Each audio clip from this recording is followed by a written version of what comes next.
사도신경 신앙 고백함으로 9월 16일 수요일 저녁 예배 드리도록 하겠습니다.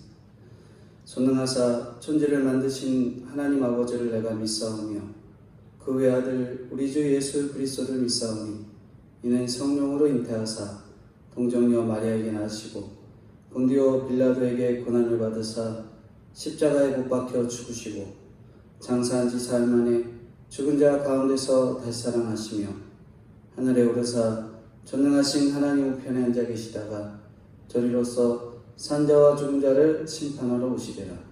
성령을 믿사오며 거룩한 공회와 성도가 서로 교통하는 것과 죄를 사하여 주시는 것과 몸이 다시 사는 것과 영원히 사는 것을 믿사옵나이다. 아멘. 기도하겠습니다. 거룩하신 주님, 주님의 은혜와 사랑을 진심으로 감사합니다.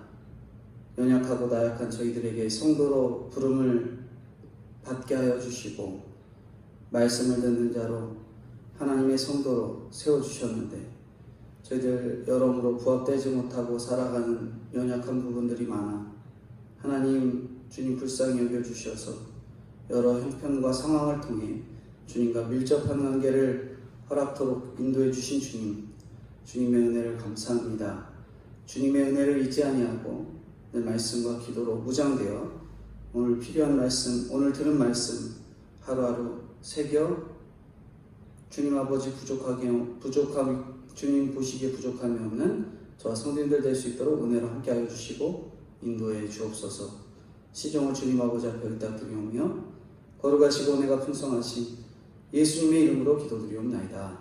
아멘. 성경 말씀 보겠습니다. 성경 말씀은 로마서 3장 9절부터 20절입니다. 로마서 3장 9절부터 20절 제가 봉독해 드리겠습니다. 로마서 3장 9절. 그러면 어떠하냐? 우리는 나으냐? 결코 아니라. 유대인이나 헬라인이나 다 죄 아래 있다고 우리가 이미 선언하였느니라. 기록된 바 의인은 없나니 하나도 없으며 깨닫는 자도 없고 하나님을 찾는 자도 없고 다 지우쳐 함께 무익하게 되고 선을 행하는 자는 없나니 하나도 없도다. 그들의 목구멍은 열린 무덤이요 그 혀로는 속임을 일삼으며 그 입술에는 독사의 독이 있고 그 입에는 저주와 악독이 가득하고 그 발은 피 흘리는 데에 빠른지라.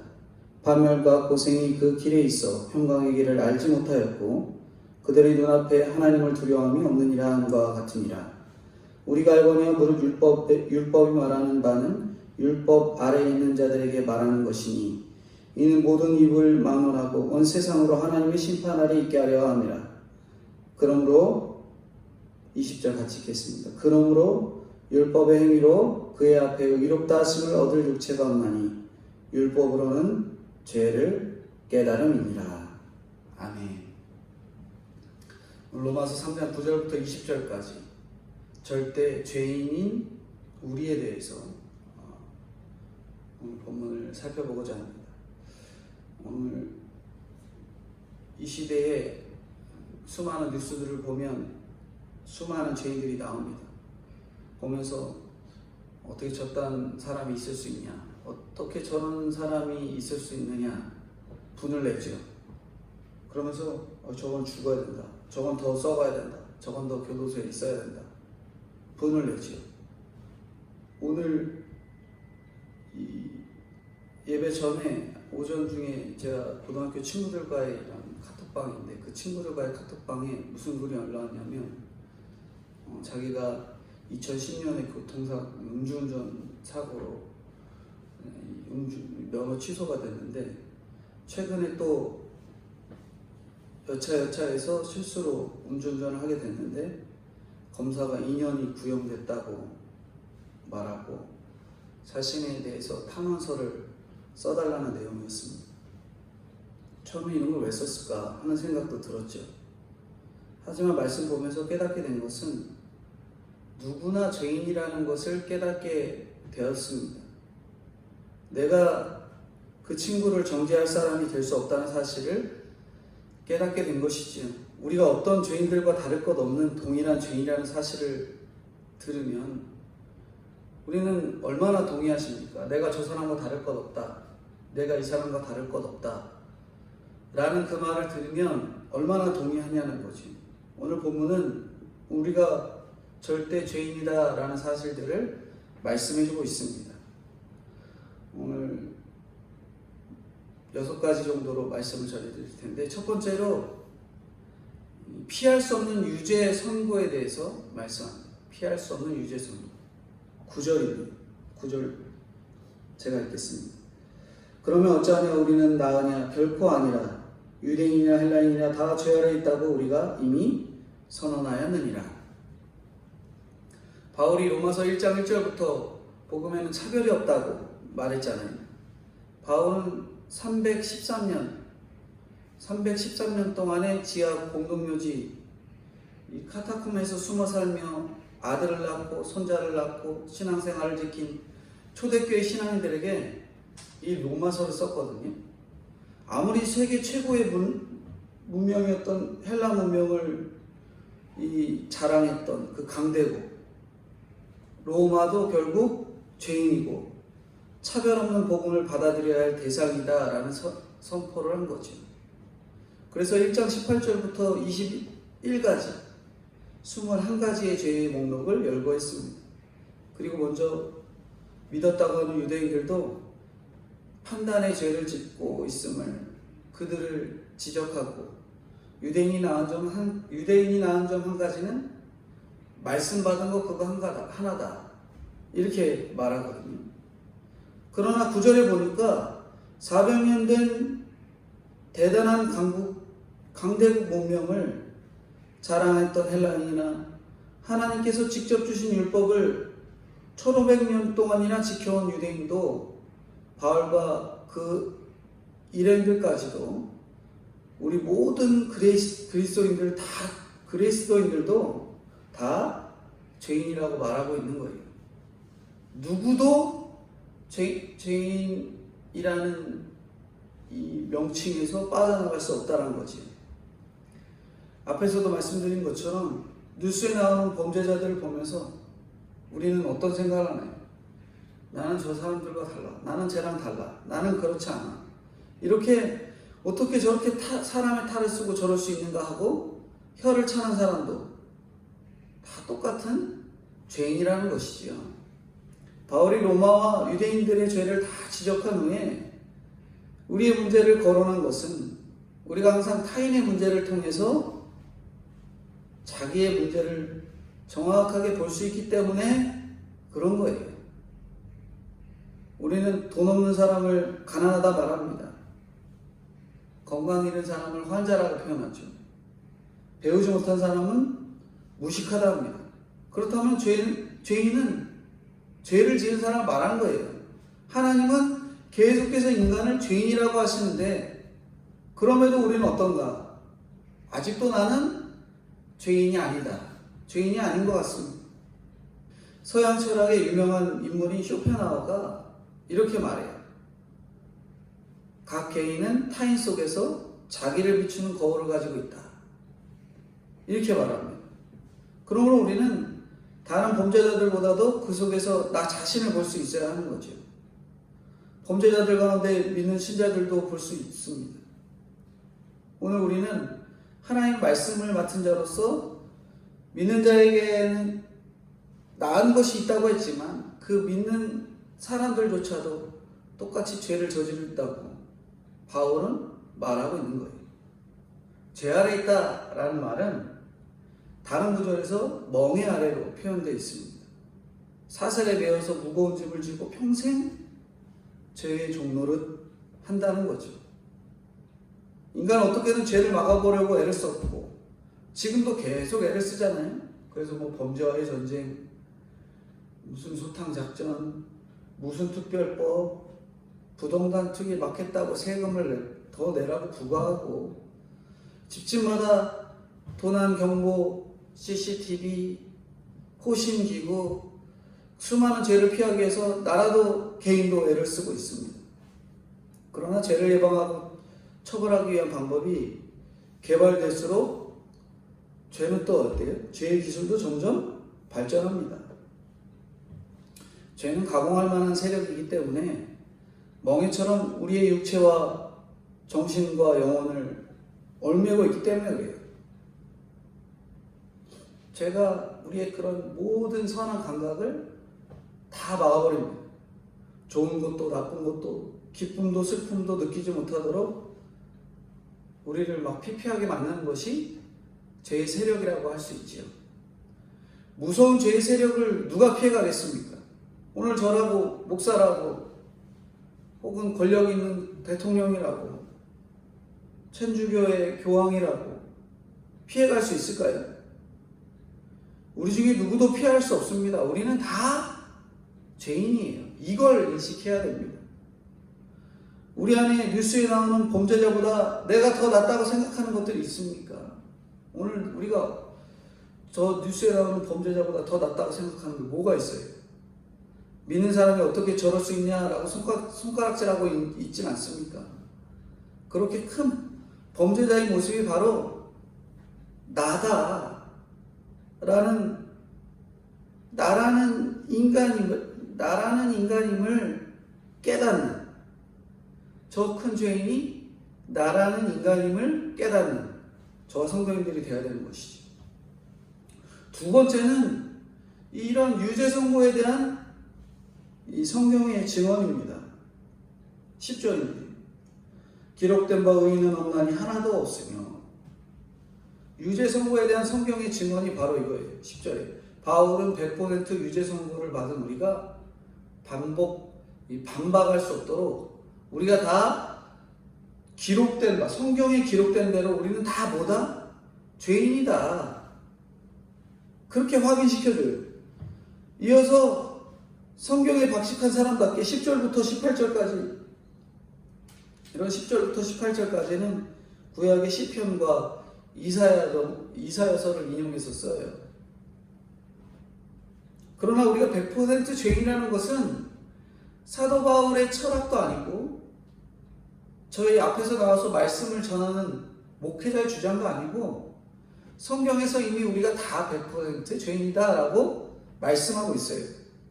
서양에서는 의인과 위인과 성자를 우상으로 삼기도 했죠. 우리가 의인으로 생각했지만 알고 보니까 깜짝 놀랄 만한 사람들이 있었던 경우가 얼마나 많아요. 미국에서 엄청난 살인을 저질렀던 리지웨이라는 사람이 있는데 그 사람이 40명이 넘게 연쇄살인을 저질렀대요.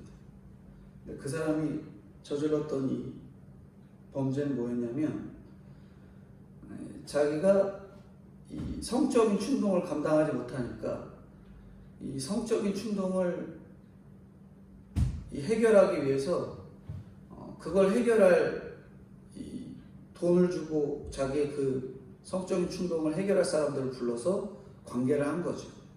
그리고 나서 낼 돈이 없으니까 어떻게 한 거예요? 그렇게 죽인 거예요.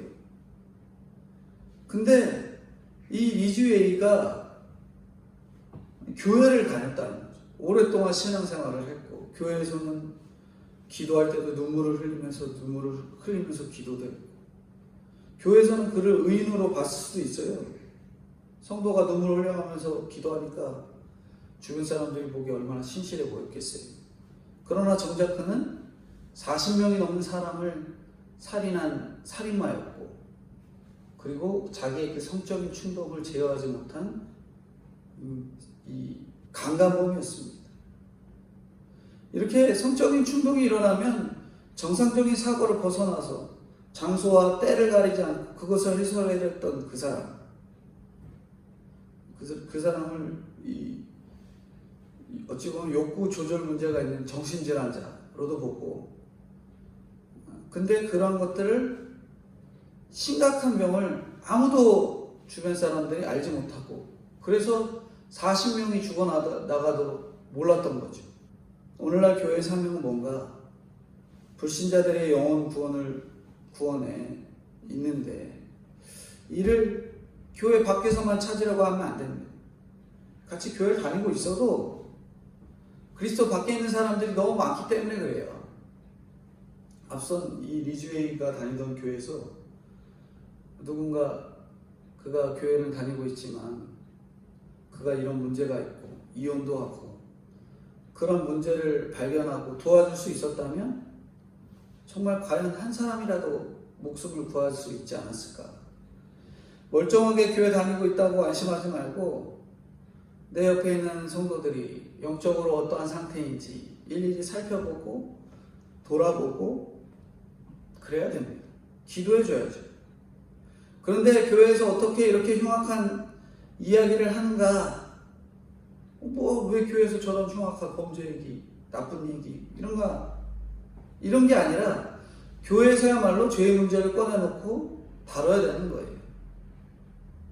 누가 죄의 문제를 제대로 해결할 수 있겠어요? 법정에서 해결할 수 있겠어요? 물론 형으로 해결할 수 있지요. 하지만 진짜 그의 마음에 내가 지은 죄 자백하고 회개하고 내가 잘못했구나라는 것을 인정하기 위해서는 그야말로 이 교회에서 성도들이 옆에서 도와주고 이끌어주고 해야 되는 것입니다. 예수님을 믿고 거듭나기까지 우리의 인생은 엄청난 고난이지요. 각자의 방황과 회의와 시련과 그런 것들을 거쳐서 예수 그리스도를 영접하고 신앙생활을 하고 말씀의 은혜를 받습니다. 그러나 그럼에도 죽어도 해결되지 않는 부분이 우리에게 있어요. 우리에게 그렇게 해결되지 않는 부분들이 계속 있습니다. 어떤 사람은 돈, 어떤 사람은 출세, 어떤 사람은 이러한 것들의 이 가치관이 변하지 않아서 어떤 사람은 또 술을 못 끊고 음란물을 못 끊고 세상 이 성형이라는 성형수술을 못 끊고 자식이라는 욕심이 해결되지 않고 다른 거 다 놓을 수 있어도 놓지 못하는 부분이 우리 안에 한 가지씩 꼭 있다는 거예요. 게임도 있고 낚시도 있고 우리가 중독된 것들이 꼭 있습니다. 그렇다고 교회를 안 나오나요? 나가서 무슨 죄를 짓더라도 다들 교회는 다니잖아요. 어쩔 수 없습니다. 오늘 우리가 오직 소망이 있는 사람은 자기가 죄인인 것을 아는 사람인 거예요. 과거에도 현재에도 미래에도 내가 장담할 수 없는 100% 죄인이라는 것을 알고 자기에 대해 아파하는 사람인 것입니다. 그래서 두 번째로 우리에게 성경이 죄인이라는 것을 증언하고 있다는 거예요. 그러니까 저나 성도님들은 다 죄인인 거예요. 그리고 세 번째로 말한 게 뭘 떠난 죄인이라고 말하냐? 진리를 떠난 죄인이라 말합니다. 11절 같이 읽겠습니다. 깨닫는 자도 없고 하나님을 찾는 자도 없고. 슈바이처 우리가 너무나도 잘 알죠. 위인전 일부도 슈바이처가 나오고 슈바이처 위인이라고 해도 누구나 다 알고 있습니다. 그가 아프리카의 성자로 불리는데요. 그러나 그의 이 다른 저서들을 보면 그와 원주민들 사이에는 끊임없는 불화와 갈등이 있었습니다. 그가 환자에게 너무 냉정한 사람이었다는 평가도 있지요. 자신이 전 생애를 바쳤음에도 왜 그런 평가를 받는가? 사실 그가 신학 박사, 의학 박사, 문학 박사, 음악 박사 모든 학문을 섭렵했지만 예수 그리스도의 신성을 부인했던 사람이에요. 예수 그리스도가 빠져있는 교육과 철학은 실질적으로 가장 큰 비극이지요. 세상 이치는 예수 그리스도가 아니면 깨달을 수가 없습니다. 그래서 성경을 수십 번 읽어도 예수님이 그 안에 믿어지지 않으면 그냥 세상적인 학문에 불과한 거예요. 내 힘으로 찾아지는 것이 아니에요. 신학을 한 사람들이면 한 번 들어봤던 이 칼바르트라는 스위스의 신학자가 있는데 이 칼바르트라는 사람이 있습니다. 그 사람이 뭐라 그러냐면 사람들이 하나님을 찾고 있는 것 같지만 사실은 우상을 찾고 있는 것에 불과하다. 그들은 지성의 만족을 위해서 신을 찾고 있다. 이렇게 말해요. 사람은 자기 만족을 위해서 하나님을 찾는다는 거예요. 오늘 우리가 내 만족을 위해서 하나님을 찾고 있었는지, 정말 하나님이 나를 구해주셔서 살려주셔서 구원받은 자로서 하나님을 찾고 있었는지 저희들의 모습을 한번 생각해 보셔야 됩니다. 그렇게 하나님을 찾다가 하나님을 떠난 사람들은 하나님 대신 다른 대용물을 찾아요. 하나님 자리에다가 다른 그 대용물을 갖다 놓는 거죠. 예술이나 과학이나 대중문화나 정치나 경제를 막론하고 자신이 신뢰하고 의지할 나름대로의 진리를 찾습니다. 이것이 주님을 떠난 인간의 본성이에요. 우리 어떤 거 찾으세요? 겉으로는 같은 하나님을 갖지만 다른 대용품을 찾고 있는 죄인이 아닌지 오늘 우리가 생각해 보셔야 됩니다. 12절입니다. 다 치우쳐 함께 무익하되 선을 행하는 자는 없나니 하나도 없도다. 영양 과다는 비만이라고 그러죠. 영양이 부족하면 영양 실조랍니다. 감정에 치우치면 정신이 없고, 이성에 치우치면 감성이 메말라 문제죠. 가정의 주도권이 자식에게 있으면 자식을 방종할 수밖에 없고요. 부모에게 치우치면 자녀를 엄격하게 키울 수밖에 없습니다. 제2어원은 관역을 벗어났다라는 뜻이거든요. 어느 쪽으로 치우치는 것이 죄의 특징입니다. 부족하든 넘치든 한쪽으로 치우쳐 있기 때문에 무익한 거예요. 죄를 범하게 되는 겁니다. 뿌리에서 분리되어 이미 죽어있는 화병의 꽃처럼 진리를 떠난 인간은 이미 죽은 자와 같습니다. 진리를 떠났으니까 무엇이 옳고 그른지 유익한지를 판단할 수가 없는 거예요. 우리가 오늘날 성경 말씀이 진리가 삶의 기준이 되어야 되는데 이미 죄에 지배당하는 사람들에게는 자신의 행위가 기준이 되는 거예요. 그리고 자기 행위의 기준이 세상적인 것, 자기 욕심적인 것, 자기가 기준이 되다 보니까 어떤 게 죄인지 점점 구별이 되지 않습니다. 본능적인 욕망에 치우쳐서 그것을 따라 사는 것이 최고인 줄 알고 쾌락을 쫓으면서 앞날이 뻔한 멸망으로 달려가는 것이 진리를 떠난 인생의 결론이다라는 것을 말씀하는 거예요. 네 번째로 13절부터 14절에는 입으로 짓는 죄에 대해서 언급합니다. 그들의 목구멍은 열린 무덤이요 그 혀로는 속임을 일삼으며 그 입술에는 독사의 독이 있고 그 입에는 저주와 악독이 가득하고, 자신들이 어쩔 수 없는 죄인임을 생각하지 않기 때문에 본성대로 죄를 짓고 그 다음에는 자기 합리화를 하느라 말로 죄를 짓습니다. 그래서 13절부터는 언어의 죄가 나오기 시작하는데 13절 읽기만 해도 이제 슬슬 험악하죠. 한 목사님 설교 가운데 이런 얘기를 했대요. 예수님이 이 자리에 계시면 여러분이 죄인이라고 하시면 여러분에게 죄인이라고 부르실까요? 주님은 어떤 사람을 놓고 그렇게 부르신 적이 없습니다. 그러면서 저도 절대 강단에서 죄인이라는 말을 쓰지 않기로 마음먹었습니다. 이렇게 설교했다는 거죠. 이런 말 하시는 분은 그분의 말씀대로 사람들이 듣기 싫어하는 말을 하지 않기 때문에 인기가 있을지 모르겠어요. 근데 오늘 13, 14절은 어떻게 설교할 수 있을 것 같으세요? 아까 그분이 어떻게 설교해요? 목구멍이니 입에는 독사의, 입술에는 독사의 독이 있다. 이런 설교 못하게 되는 거죠.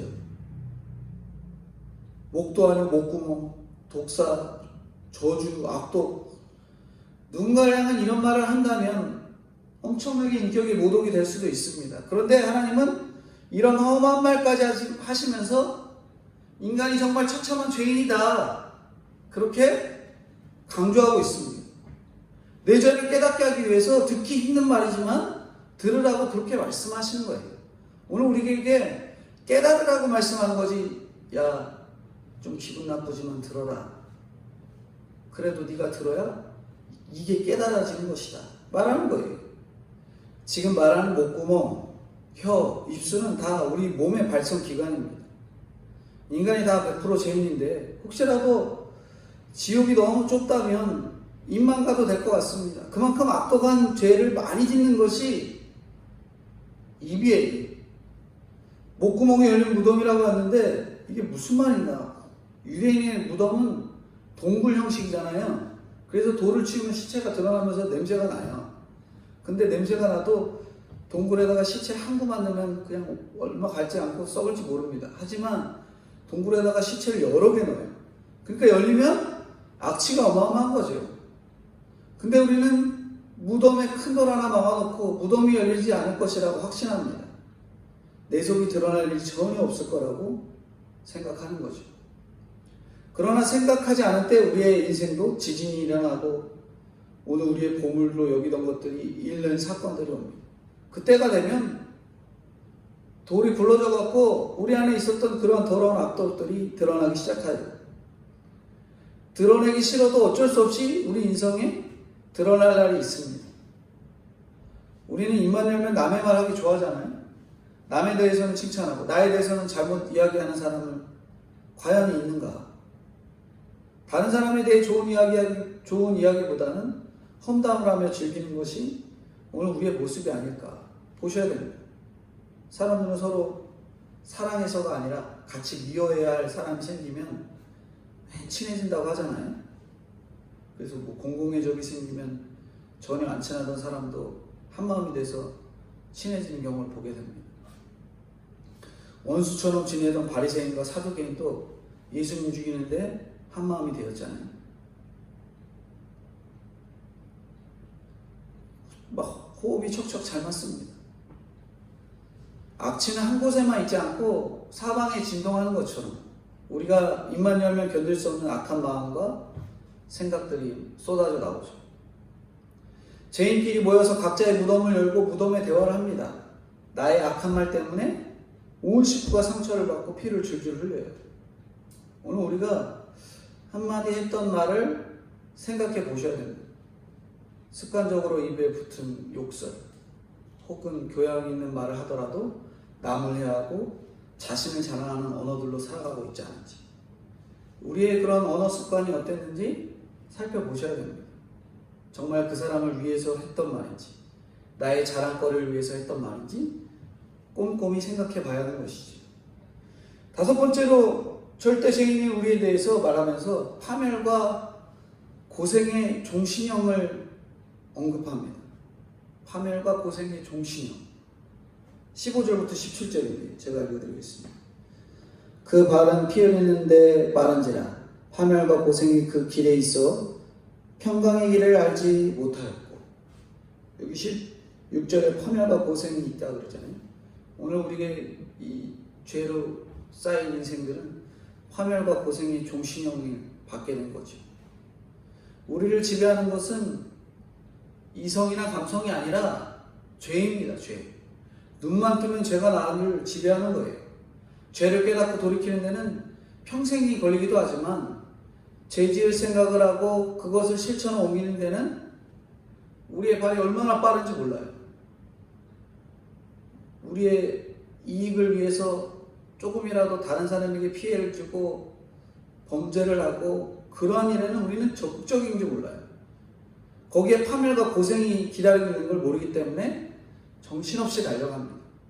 내 삶이 얼마나 절망적인지 모르는 것이 가장 절망적인 거예요.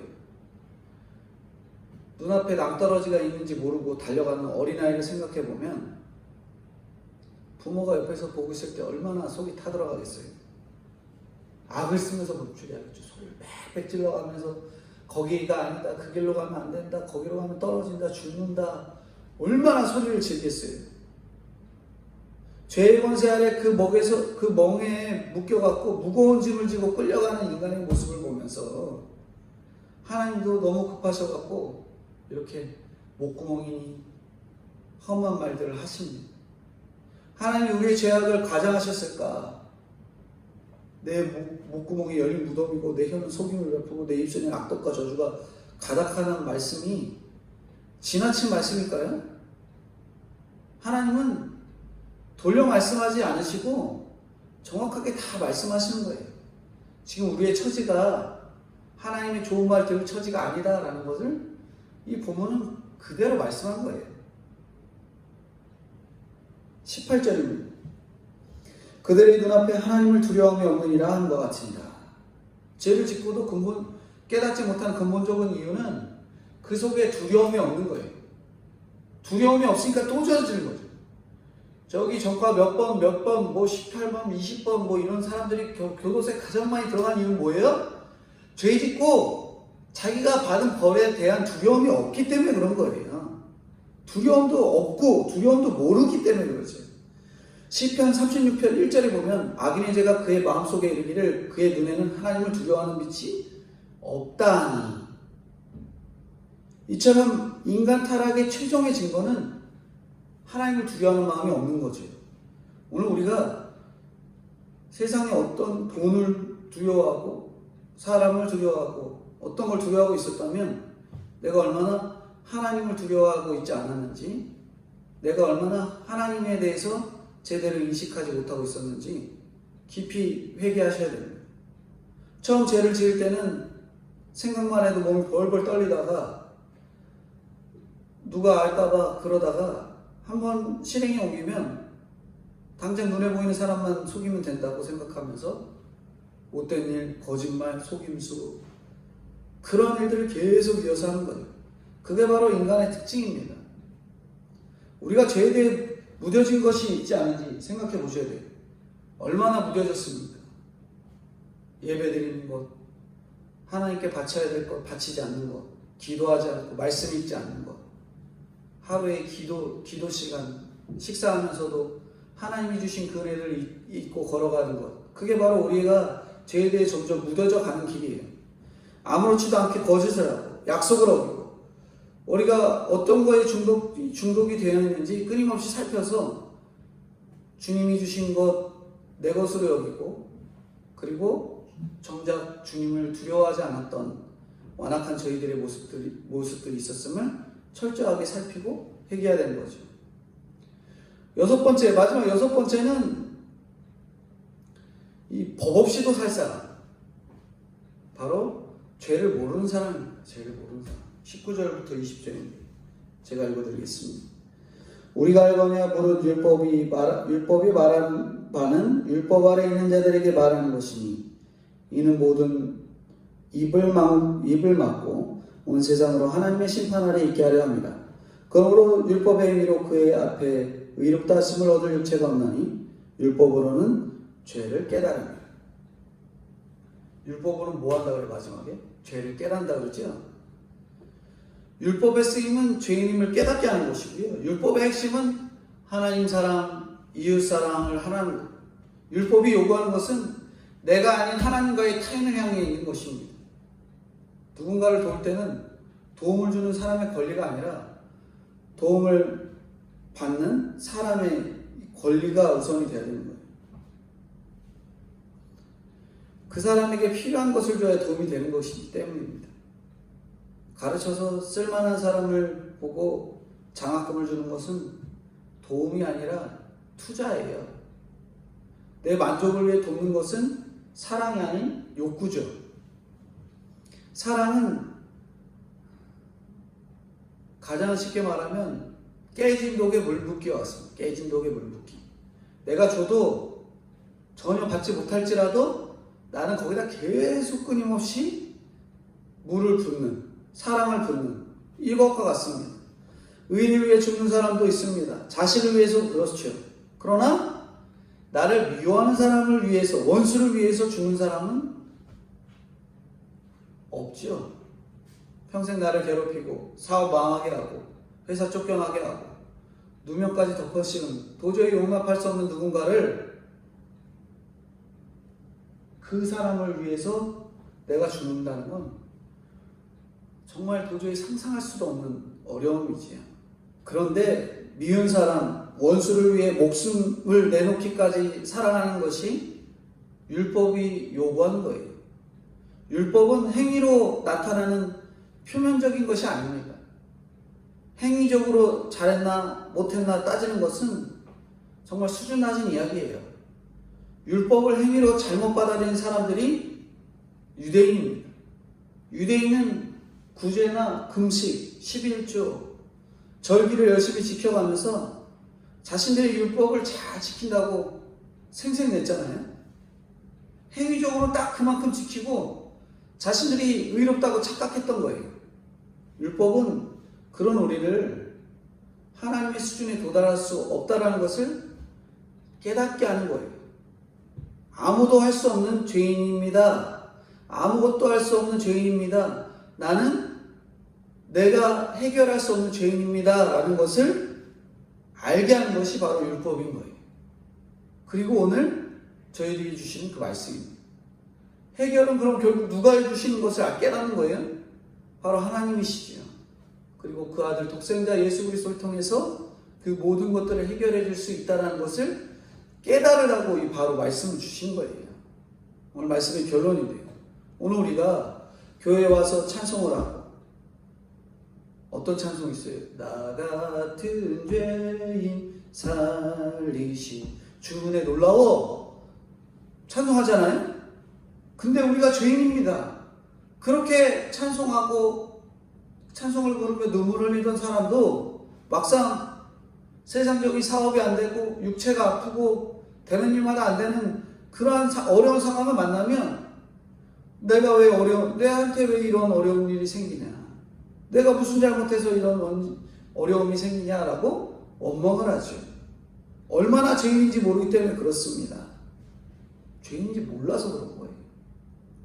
오늘 교회가 얼마나 죄인인지 모르는 상황에 처했기 때문에 주님께서 일어나서 회개하고 엎드려져라 하면서 여러 상황을 만드셨습니다. 그 상황에서 이런 사람들이 있어요. 내가 왜 죄인인데 왜 주님이 욕먹는데 하면서 따져드는 사람들이 있어요. 그 왜 깨닫지 못하는 겁니까? 주님이 나 때문에 욕먹은 거 모르는 거예요.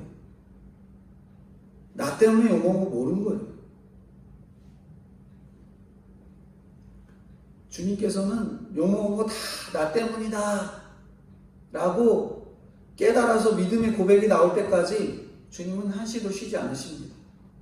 오늘 우리가 100% 죄인이기 때문에 나를 비방하고 내가 속해 있는 교회를 비방해도 오늘날 저희들이 전부 다 나의 죄 때문임을 믿으시고 시인하셔서 나의 죄를 자복하고 주님 앞에 엎드려지고 주님, 저의 죄로 인해 주님이 이렇게 핍박받는데, 교회가 이렇게 핍박받는데, 이 가운데서 내 죄를 철저히 회개하고 드러내고 주님 앞에 나아가시는 저와 성도님들이 되므로 절대 죄인인 우리를 인식함으로 하나님께서 기뻐하시는 성도들이 되시는 저와 성도님들이 다 되어야 될 것들을 말씀해주고 있습니다. 기도하겠습니다.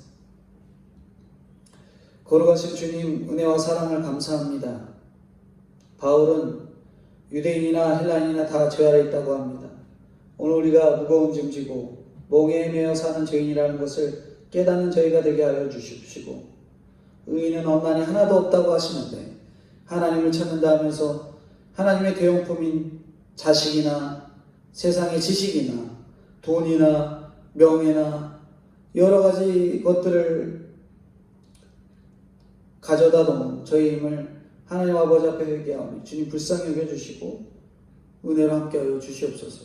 죄를 짓고 합리화하기 위해 목구멍으로 혀로 입술로 악독을 베풀며 무덤의 대화를 하는 저희를 불쌍히 여겨주시고 죽은 가치관으로 입에 쾌락을 부르짖고 속임을 베푸는 저희의 언어 생활 습관을 용서하여 주옵소서. 주님, 의인을 위해 자식을 위해 혹시 죽을 수 있지만 나를 미워하는 자를 위해 죽을 수 있는 사람이 없는 저희입니다. 불쌍히 여겨주시고 사랑이 아직 무엇인지 모르는 저희입니다. 100% 죄인인 저에게 사랑이 없음을 깨닫고 불쌍히 여겨주셔서 영혼권을 위해 걸어가므로 사랑 베풀기 싫던 자들에게 사랑을 전하는 저희들이 되게 하시고, 이 시간 주님 이 말씀을 듣는 성도님들 가운데 죄가 깨달아지지 않는 성도들에게 은혜를 더하여 주셔서 그 마음을 열어주사 100% 죄인인 인간임을 깨닫는 은혜를 허락해 주시고 그 죄를 예수 그리스도를 통해서만 해결할 수 있음을 깨닫는 주님의 참사랑을 깨닫는 저와 성도님들 될 수 있도록 주님 은혜로 함께하여 주시고 인도해 주옵소서.